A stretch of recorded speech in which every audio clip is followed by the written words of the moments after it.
नेपाल का दावा है कि बॉर्डर पर बसे गुंजी, नाभी और कुटी गांव उसके हैं। इस दावे को पुख्ता करने के लिए नेपाल की संसद ने वहां नए राजनीतिक नक्शे को पारित किया और वहीं नेपाली नोटों पर इन गांवों को भी दिखा दिया।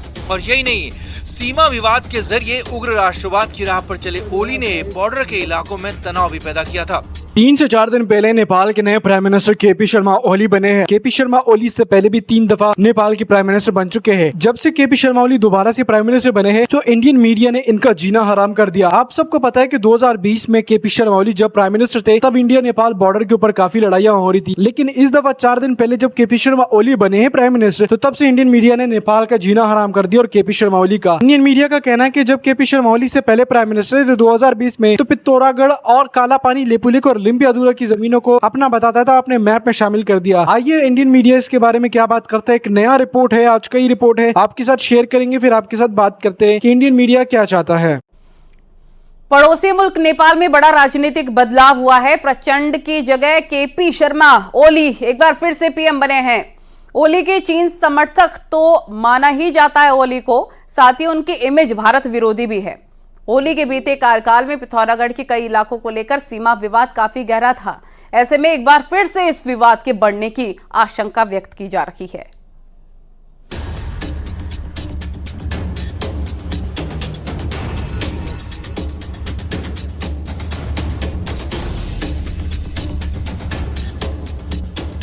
नेपाल के नए प्रधानमंत्री केपी शर्मा ओली जहां चीन के इशारों पर नाचने के लिए जाने जाते हैं, वहीं ओली ने भारत विरोध के नाम पर जमकर उग्र राष्ट्रवाद की सियासत भी की है। ओली का भारत विरोधी चेहरा तब खुलकर सामने आया जब बीआरओ ने चीन की दहलीज तक लिपुलेख रोड बना डाली। साल 2020 में लिपुलेख रोड का उद्घाटन होने के साथ ही नेपाल ने चीन के इशारों पर जमकर बखेड़ा किया था। नेपाल ने लिपुलेख रोड बनने पर तो नाराजगी जताई थी, साथ ही साथ रोड के इलाकों को भी अपना करार दे दिया। चीन समर्थक ओली की सरकार यही नहीं रुकी, नेपाल ने पिथौरागढ़ के 3 बॉर्डर गांवों को अपने नक्शे तक में शामिल कर डाला।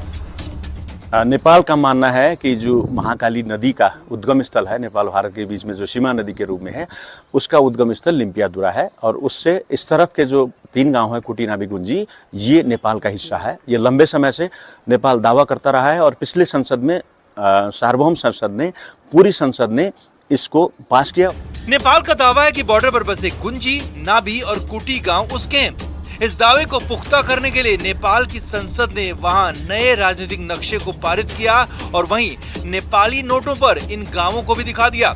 और यही नहीं, सीमा विवाद के जरिए उग्र राष्ट्रवाद की राह पर चले ओली ने बॉर्डर के इलाकों में तनाव भी पैदा किया था। नेपाल में ओली की सियासत पूरी तरह से भारत विरोध पर टिकी है। ऐसे में नेपाल में एक बार फिर ओली के काबिज होने पर भारत विरोधी एजेंडे के आगे बढ़ने की आशंका बनी हुई है। ये गांव आज लगभग समझता हूँ कि सभी सुविधाओं से युक्त होने जा रहे हैं और स्वयं माननीय प्रधानमंत्री जी का भी आगमन हुआ। और जो हमारे अंतिम गांव हैं गुंजी, कुट्टी, नाभी, इनको अंतिम गांव ना बोल के भारत का प्रथम गांव है। असल में भारत और नेपाल के बीच सीमा विवाद की असल जड़ काली नदी है। भारत जहां काली नदी का उद्गम कालापानी को मानता है तो वहीं नेपाल लिम्पियाधुरा से निकलने वाली नदी को बॉर्डर मानता है। ऐसे में दोनों मुल्कों में बीते कुछ सालों में सीमा विवाद गहराया हुआ है।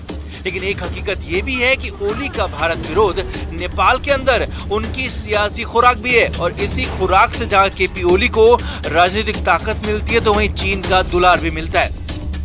न्यूज़ 18 के लिए पिथौरागढ़ से विजय वर्धन उप्रेती की रिपोर्ट।